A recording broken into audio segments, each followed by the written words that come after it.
TVC 16. Aqui você se vê.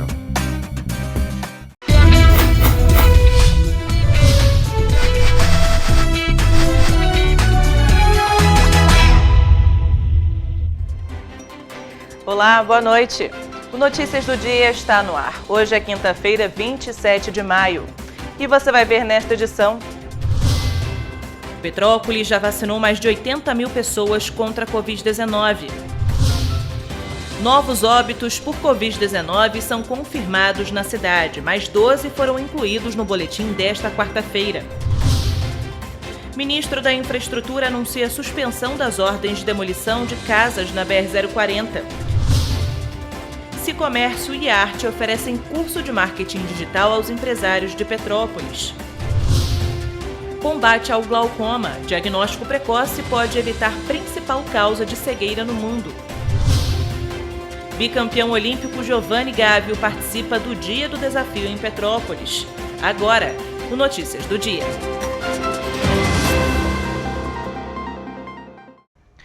O boletim epidemiológico desta quarta-feira incluiu mais 12 mortes por Covid-19 nas estatísticas da cidade. Petrópolis fez até agora 161.058 testes para a Covid-19, com 37.426 resultados positivos e 119.711 negativos, levando em consideração os testes rápidos e de SWAB. Mais 12 óbitos foram contabilizados nesta quarta-feira na cidade, elevando para 1.151 o número de mortos em decorrência da doença. Neste momento, 150 pessoas estão internadas em UTIs nas redes privada e do SUS. Outras 120 estão em leitos clínicos, considerando leitos privados e do SUS, totalizando assim 270 internações em toda a rede da cidade. A ocupação de leitos clínicos na rede SUS é de 54,55% e de 80,67% em UTI. A Secretaria de Saúde esclarece que o número de óbitos é atualizado nos boletins apenas após o registro do atestado de óbito e do resultado do exame do paciente no sistema da vigilância epidemiológica, o que é feito por uma equipe administrativa. Trata-se de uma medida de segurança para evitar erro na informação divulgada pela Secretaria de Saúde. A Secretaria acrescenta ainda que trabalha na atualização de dados de notificações e casos em análise no sistema, inserindo ainda dados pendentes de meses anteriores. É possível acompanhar a evolução dos casos no portal da Transparência do Coronavírus no site da Prefeitura, que é o petropolis.rj.gov.br. As equipes de enfermagem, sob coordenação do Departamento de Vigilância em Saúde, deram sequência nesta quarta-feira à vacinação contra a Covid-19 aqui na cidade. Pouco mais de 1.000 pessoas foram imunizadas. Durante toda a quarta-feira, 1.159 pessoas foram vacinadas na cidade. Destas, 1.103 receberam a primeira dose e 56 receberam a segunda dose. Até o momento, 80.224 pessoas receberam a primeira dose. Destas, 33.975 receberam a segunda dose do imunizante. Nos pontos de imunização foram vacinados 81 idosos, sendo 63 com a primeira dose e 18 com a segunda. Foram vacinados também 12 idosos acamados, sendo 13 com a primeira dose e 9 com a segunda, e ainda 2 pacientes crônicos acamados com a segunda dose. Receberam também a primeira dose 12 pessoas com deficiências e 932 pessoas com comorbidades, e ainda 4 gestantes e uma puérpera. Em paralelo, as equipes vacinaram 114 profissionais de saúde, sendo 88 com a primeira dose e 26 com a segunda dose. Foi vacinado ainda com a segunda dose um integrante de forças de segurança. A campanha de imunização contra a Covid-19 segue na cidade em 10 pontos de vacinação, com a imunização de pessoas com comorbidades a partir dos 40 anos e trabalhadores da saúde maiores de 30 anos. Para se vacinar, é preciso estar cadastrado junto à Secretaria de Saúde. Os dados devem ser preenchidos no site da Prefeitura, que é o petropolis.rj.gov.br. A campanha de vacinação contra a Covid-19 ganhou um calendário único no estado do Rio de Janeiro. Com o início definido para junho, o objetivo é que ocorra a padronização das ações de imunização, dando mais tranquilidade à população que saberá o período em que será vacinada. O calendário único irá começar com a vacinação dos grupos prioritários, conforme previsto pelo Plano Nacional de Operacionalização da Vacinação contra a Covid-19, do Ministério da Saúde. O calendário único para a vacinação contra a Covid-19 no estado permite que a população tenha uma previsão melhor de quando será vacinada. É um grande avanço, uma vez que teremos os 92 municípios pactuados e seguindo a mesma lógica de vacinação. É um calendário misto, que de forma concomitante ao calendário por idade, também promove a vacinação de alguns grupos especiais elencados pelo Programa Nacional de Imunizações, explica o secretário de Estado de Saúde, Alexandre Chipe. O desenvolvimento do calendário está associado ao envio de remessas de vacinas pelo Ministério da Saúde, o que tem acontecido de forma gradativa, mas sem regularidade de volume. A primeira edição do calendário seguirá a ordem dos grupos prioritários definidos no PNO, composto pelas pessoas com comorbidades, pessoas com deficiência permanente com benefício de prestação continuada, autismo, paralisia cerebral, renais crônicos em diálise, nanismo, mielomeningocele, deficientes visuais acima de 18 anos, gestantes e puérperas com comorbidades. Após a conclusão dessa etapa, terá continuidade a imunização das pessoas com deficiência permanente, sem BPC, e iniciará a vacinação de 100% da população em situação de rua. Os municípios que forem alcançando as metas estabelecidas na vacinação dos grupos listados poderão dar prosseguimento à vacinação dos grupos especiais, seguindo rigorosamente o critério de faixa etária, considerando da maior para a menor idade, iniciando aos 59 anos até os 18 anos. As gestantes são respaldadas por lei a trabalhar em casa durante a pandemia. Até mesmo as gestantes que exercem atividades que não têm possibilidade de home office, o empregador tem a obrigação de manter o trabalho e o salário da funcionária. Confira na reportagem de Laisa Lopes. Enquanto durar a pandemia da Covid-19 no Brasil, as gestantes estão respaldadas pela Lei 14.151 de 2021, que assegura o trabalho home office. A medida estabelece ainda a garantia do salário sem redução. As trabalhadoras deverão, entretanto, permanecer à disposição do empregador para trabalhos nas modalidades remotas a partir de suas residências. Muitas empresas têm adotado o trabalho remoto como forma de proteger as funcionárias grávidas, mas a lei deixou algumas lacunas, a exemplo de atividades que não podem ser realizadas à distância, como é o caso de empregadas domésticas ou copeiras. O especialista em leis trabalhistas, Marcelo Lucas, explica que, independente do cargo, a gestante tem direito a trabalhar em casa. A lei ela não faz discriminação profissional. Então, dessa forma, as empregadas gestantes serão afastadas, sendo copeiras ou faxineiras ou empregadas domésticas, e deverão permanecer em casa, sendo custeadas pelos seus empregadores, mesmo não tendo o trabalho home office. Na visão do empregador, o presidente da FEComércio do Distrito Federal, José Aparecido Freire, explica que a lei prejudica principalmente o pequeno comerciante. Fica muito difícil para as empresas bancarem um funcionário em casa e, às vezes, muitas vezes, pequenas empresas que têm poucos funcionários, que já estão, assim, com o caixa bastante dilapidado, com muita dificuldade financeira, algumas com impostos atrasados, com dificuldades para arcar com os empréstimos bancários. Então, realmente é uma lei bastante complicada e que prejudica muito as mulheres em relação ao emprego. Segundo dados analisados pelo Observatório Obstétrico Brasileiro Covid-19, em 2020 o número de mortes de grávidas e puérperas foi de 453. Já em 2021 esse número chega a 642 mortes. Atualmente o Brasil tem 12.080 casos de coronavírus ativos em grávidas e puérperas. Uma pesquisa da CNI mostrou que os brasileiros consideram grave a situação da pandemia aqui no país. Mas, na contramão a esta preocupação, a situação financeira das famílias tem impedido o aumento das medidas protetivas, o que torna a vacinação ainda mais necessária. Confira na reportagem de Paloma Custódio. 9 em cada 10 brasileiros consideram grave a situação da pandemia de Covid-19 no Brasil. A informação é de uma pesquisa da Confederação Nacional da Indústria. De acordo com o levantamento, o cenário é considerado grave por 89% da população. Há um ano, esse percentual era de 80%. Para o diretor científico da Sociedade de Infectologia do Distrito Federal, José Davi Urbaez, o aumento da percepção de gravidade da pandemia se deu pelo próprio agravamento da doença no Brasil no início de 2021. Esse aumento na percepção da gravidade é o cenário que se construiu com essa recrudescência que, de alguma forma, mexeu com o grande negacionismo e a falta de percepção da realidade, com cenas terríveis de pacientes se sufocando por falta de oxigênio, com esse aumento significativo do número de casos e de óbitos, com o colapso nas estruturas hospitalares. Tudo isso criou um conjunto narrativo extremamente sensibilizador da população. Na contramão, a situação financeira das famílias tem impedido o aumento das medidas protetivas, o que torna a vacinação ainda mais necessária. O senador Nelsinho Trade defende a ampliação da cobertura vacinal contra a Covid-19 para atingir a chamada imunidade de rebanho. Tão importante quanto a vacina no braço da população é você adquirir a chamada imunidade coletiva. Quando se tem 70% da população imunizada, existe um anticorpo que acaba sendo muito mais forte que o vírus dentro da população em geral.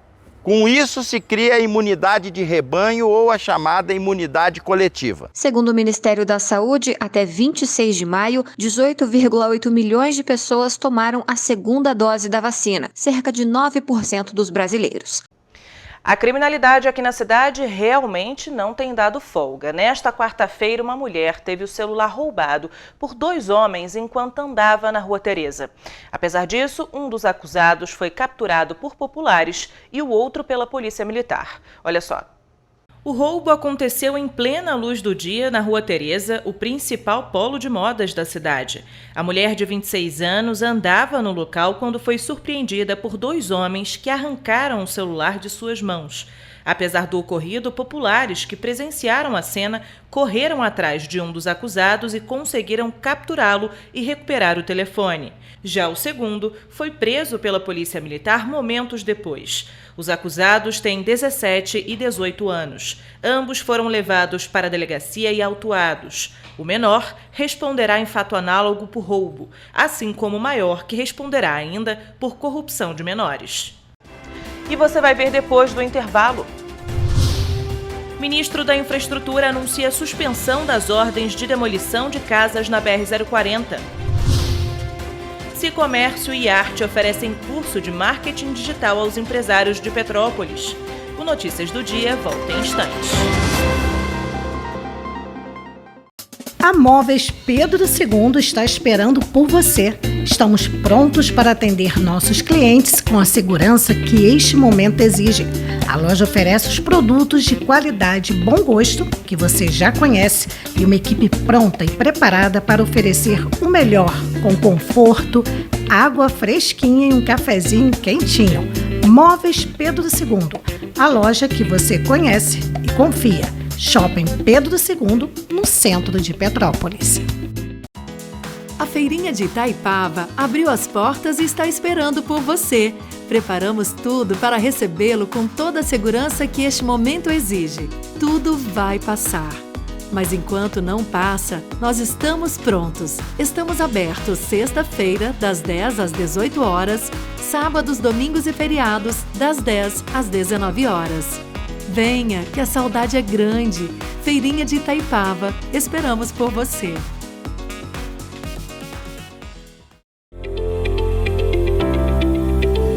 A Silvério Imóveis tem tradição em venda e locação.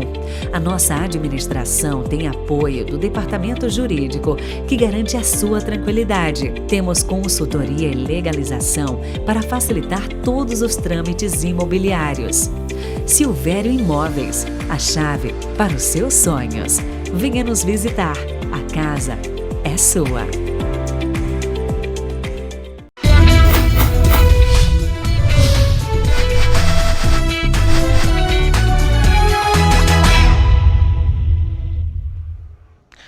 Depois de mais de 20 anos de luta, as mais de 300 famílias ameaçadas de despejo ao longo do trecho Rio-Juiz de Fora da BR-040 podem, enfim, dormir tranquilas. O ministro da Infraestrutura, Tarcísio de Freitas, anunciou na noite desta quarta-feira, durante uma reunião com o prefeito interino Ingo Rames, em Brasília, a suspensão das ordens de demolição das casas às margens da estrada. Os processos judiciais que determinam as demolições das casas às margens da BR-040 correm há anos na Justiça, gerando apreensão às famílias. Vale ressaltar que muitas já moravam na região antes mesmo da concessão da estrada à concessionária Rio Juiz de Fora. Segundo o ministro, as ordens de demolição resultantes de ações da Concer serão suspensas até a nova concessão da rodovia, quando um novo estudo sobre a redução da faixa de domínio deverá ser realizado. Durante a reunião, o ministro garantiu que, mesmo depois, somente serão demolidas as construções avaliadas como inevitáveis, ainda assim com a garantia de uma nova moradia para estas famílias. Dentre os processos judiciais, 53 já estavam com ordem de demolição para serem cumpridos a qualquer momento. O Rio de Janeiro continua sua trajetória positiva na geração de postos de trabalho. O estado ficou em 8º lugar no ranking nacional em abril. Os dados do novo Cadastro Geral de Empregos e Desempregados apontam um saldo positivo de 4.503 empregos formais. O último semestre apresentou um crescimento de 312,1% no saldo de empregos em relação ao anterior. Dos 5 setores de atividade econômica analisados, 4 apresentaram um saldo positivo, com destaque especial para o setor de serviços, com 2.569 novas vagas. A construção, com 1.119, a indústria, com 894 e a agropecuária, com 261. Também aponta uma trajetória de alta na retomada dos empregos. O setor do comércio apresentou uma queda, com um saldo negativo de 340 vagas. Abre aspas. Neste último mês, houve um aumento percentual nas vagas da construção civil, um setor importantíssimo para a retomada do desenvolvimento econômico do Estado. Fecha aspas, destacou o subsecretário da Secretaria de Trabalho e Renda do Rio de Janeiro, Júlio Saraiva. No acumulado dos últimos 6 meses, novembro de 2020 a abril de 2021, o Rio de Janeiro apresentou saldo de 68.642 postos formais. Já nos 6 meses anteriores, maio de 2020 a outubro de 2020, houve um saldo negativo de 32.359. Apesar de um crescimento mais tímido em relação ao mês de março, o Rio de Janeiro continua numa tendência de subida na curva de emprego. A estabilidade vem mantendo o estado entre a 8ª e a 5ª posição no ranking de geração de vagas nos últimos meses. Um cenário positivo, levando em consideração a tendência de queda observada no país. Os jovens da faixa etária de 18 e 24 anos continuam se destacando nas vagas preenchidas. Foram 3.994 pessoas dessas idades que entraram ou retornaram ao mercado de trabalho, representando a maioria dos contratados. No recorte por grau de instrução, mais de 70% dos postos foram para pessoas que possuem ensino médio completo. O Sindicato do Comércio Varejista de Petrópolis e a Associação da Rua Teresa fecharam uma parceria para oferecer ao empresariado da cidade um curso de introdução ao marketing digital. As inscrições já estão abertas e o curso começa no dia 22 de junho. De acordo com o presidente do Sicomércio, Marcelo Fiorini, o sindicato tem buscado soluções para ajudar o comércio da cidade a enfrentar e superar os danos causados pela pandemia. O curso promete trazer qualificação para os empresários explorarem melhor as redes sociais e as vendas online.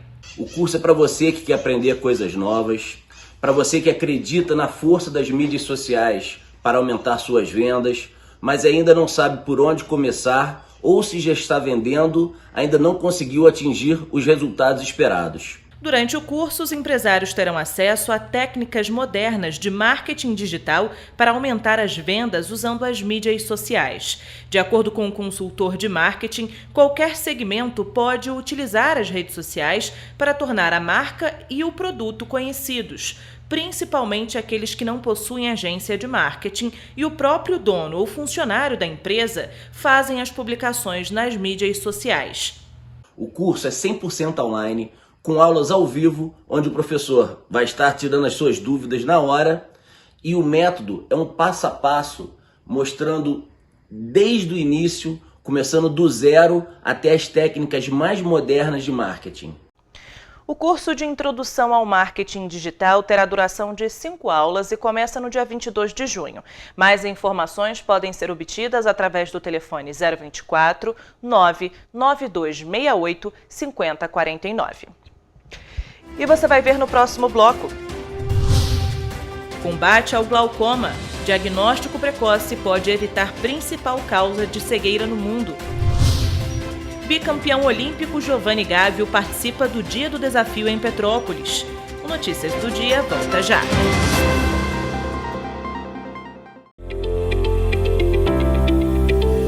A Silvério Imóveis tem tradição em venda e locação.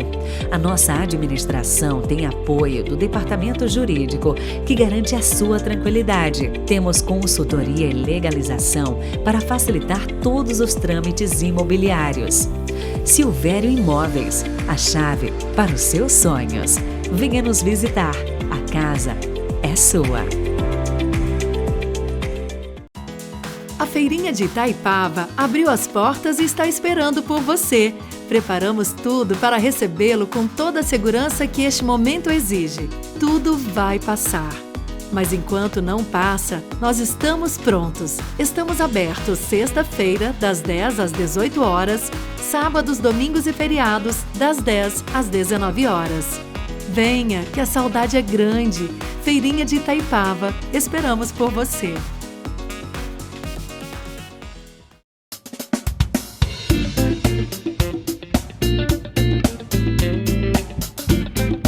A Móveis Pedro II, que você já conhece e confia, agora está mais completa do que nunca. Promoções e novidades para você. Venha conferir na Móveis Pedro II a lindíssima linha de abajures e luminárias. Aproveite nossas super ofertas.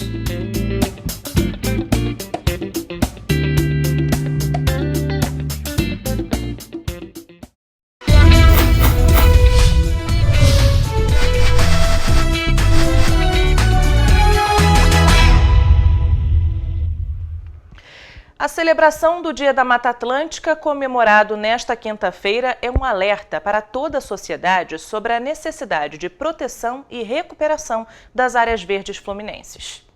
O governo do estado do Rio de Janeiro, por meio de suas diversas secretarias, companhias, institutos e fundações, vem trabalhando na preservação do bioma.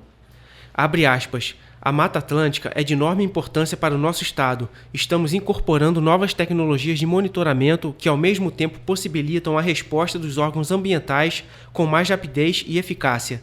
Também fortalece a capacidade do Rio de Janeiro na prevenção e combate a crimes ambientais.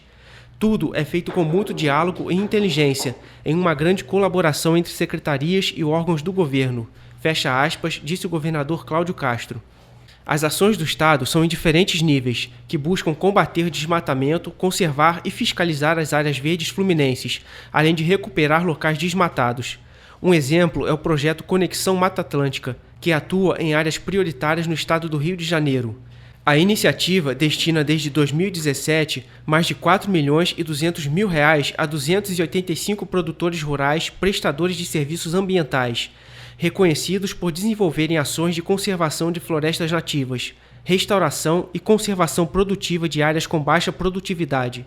O projeto, conduzido pela Secretaria do Ambiente e Sustentabilidade por meio do Instituto Estadual do Ambiente, o INEA, e pela Secretaria de Agricultura, Pecuária, Pesca e Abastecimento, por meio da Emater Rio, atua em 6 municípios fluminenses: Italva, Cambuci, Varriçai, Porciúncula, Valença e Barra do Piraí, em locais estratégicos para a manutenção dos fragmentos florestais de Mata Atlântica.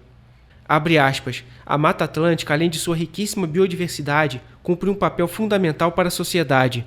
As florestas são essenciais para a proteção de encostas, prevenção de enchentes, regulação do clima e para prover água em quantidade e qualidade para a população, indústria e agricultura. Fecha aspas, ressaltou Tiago Pampolha, secretário de Estado do Ambiente e Sustentabilidade.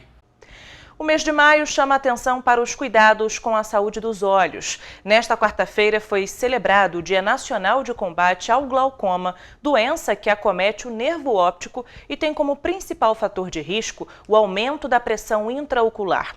Sem sinais visíveis no primeiro momento, ela pode causar lesões que levam à cegueira. O glaucoma é a principal causa de cegueira no mundo, reconhecida pela Organização Mundial de Saúde. Apesar de não existir cura para o glaucoma, o tratamento contra a doença é eficaz e capaz de prevenir a perda de visão quando iniciado precocemente. O glaucoma é uma doença do nervo óptico, que o principal fator de risco é o aumento da pressão ocular. Para identificar essa doença, é necessário que o paciente faça as consultas regulares no oftalmologista. porque é uma doença que, na esmagadora maioria dos casos, é assintomática. Portanto, quem não faz a consulta regular perde a oportunidade de fazer um diagnóstico precoce, que em última análise é o que realmente protege o paciente da perda visual por essa doença. Para identificar o glaucoma é necessário realizar exames oftalmológicos pelo menos uma vez ao ano. Na consulta é medida a pressão ocular e o disco óptico também é avaliado. Segundo o Conselho Brasileiro de Oftalmologia, o número de exames para a detecção precoce de glaucoma caiu em 30% devido à diminuição da quantidade de pacientes que vão às unidades de saúde desde que a pandemia teve início. Uma projeção da Associação Internacional de Prevenção à Cegueira revelou que o total de pacientes com glaucoma em todo o mundo pode chegar a quase 112 milhões em 2040. É super importante que na consulta oftalmológica sejam realizados 2 exames para rastreio de glaucoma. O primeiro é a medida da pressão ocular, já que a maior parte dos casos de glaucoma cursa com elevação da pressão no olho. O segundo exame de rastreio na consulta oftalmológica é o fundo de olho. No fundo de olho, o oftalmologista vai ter a oportunidade de avaliar o nervo óptico, que é exatamente a estrutura lesada nessa doença. Então, um nervo óptico com dano precoce exibe sinais de glaucoma em grande parte dos pacientes. Então, a avaliação da pressão e do fundo de olho são fundamentais para rastrear o glaucoma. Apesar do glaucoma não ter cura, ele tem tratamento. E quanto mais precocemente esse tratamento for instituído, mais eficiente ele vai ser na prevenção da perda de visão. O ideal é que todas as pessoas compareçam ao oftalmologista ao menos uma vez por ano, principalmente as que se enquadram nos fatores de risco que aumentam a possibilidade do surgimento da doença. O primeiro fator de risco é o aumento da pressão ocular. Quem tem pressão alta no olho tem um risco aumentado de ter glaucoma, isso é fácil de imaginar. Agora, a idade também é um fator de risco bastante importante no desenvolvimento dessa doença, particularmente aumenta depois dos 40 anos e esse aumento é progressivo com o aumento da idade. Outros fatores de risco são histórico familiar. Quem tem algum parente de 1º ou 2º graus com glaucoma tem um risco aumentado de desenvolver essa doença em algum momento da vida. E além desses, a miopia é um fator de risco e a afrodescendência também. Então, os negros costumam ter um glaucoma de difícil controle e com maior risco de perda de visão. Uma coisa super importante de ser dita é que a perda da visão pelo glaucoma é irreversível. Uma vez que a visão é perdida, não há como recuperar. É por isso que é tão importante que a gente conscientize a população da necessidade de se fazer uma consulta oftalmológica anual para rastreio dessa doença. Vale ressaltar que cada indivíduo exige um tratamento específico. O tratamento dessa doença é basicamente feito com colírios para baixar a pressão do olho e ao longo do acompanhamento, que é para a vida toda, o oftalmologista vai ter a oportunidade de verificar se esse colírio está sendo suficiente para conter a progressão da doença. Caso o colírio esteja sendo insuficiente, nós temos hoje várias opções de tratamento, com vários tipos de lasers e algumas opções cirúrgicas. Entre as cirurgias, destaca-se as mais modernas, que são os implantes de nanotecnologia para baixar a pressão do olho. Então, a gente tem hoje um arsenal para o tratamento do glaucoma, mas é muito importante que o paciente saiba que é um tratamento para o resto da vida e que o objetivo final é a preservação da sua visão. O bicampeão olímpico Giovanni Gávio esteve nesta quarta-feira aqui em Petrópolis participando de várias atividades do Dia do Desafio. Olha só. A 27ª edição do Dia do Desafio, mobilização mundial contra o sedentarismo, foi realizada nesta quarta-feira de forma online, assim como em 2020, devido à pandemia provocada pelo novo coronavírus. Para estimular a população a se exercitar, o SESC-RJ preparou uma programação com mais de 70 atividades que foram transmitidas pelo YouTube e nos perfis de Instagram das unidades. A agenda contou com aulas de aerobox, crossfit, pilates, artes, ginástica, judô, além de desafios e atividades lúdicas. Como parte da programação, o bicampeão olímpico de vôlei Giovanni Gávio veio a Petrópolis e passou o dia realizando atividades com os hóspedes do Hotel Sesc Nogueira, incluindo oficinas de minivôlei. Na ocasião, os hóspedes puderam ainda ver parte do acervo de conquistas do atleta, como troféus, medalhas e camisetas. Inspirando as pessoas na prática da atividade física. É um desafio, hoje é o dia do desafio, mas a gente espera que as pessoas continuem nessa missão de todos os dias fazer uma atividade física, se movimentar, fazer um esporte, fazer uma caminhada, fazer uma dança, fazer algo que se movimente, porque certamente isso vai contribuir para que elas tenham uma vida mais saudável e que sejam mais felizes.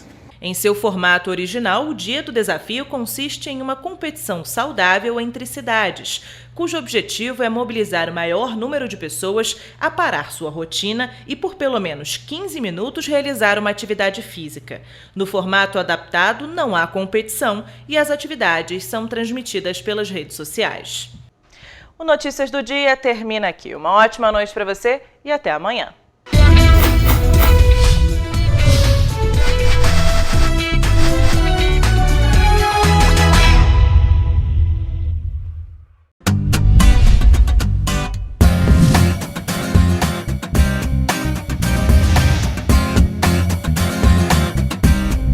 TVC 16.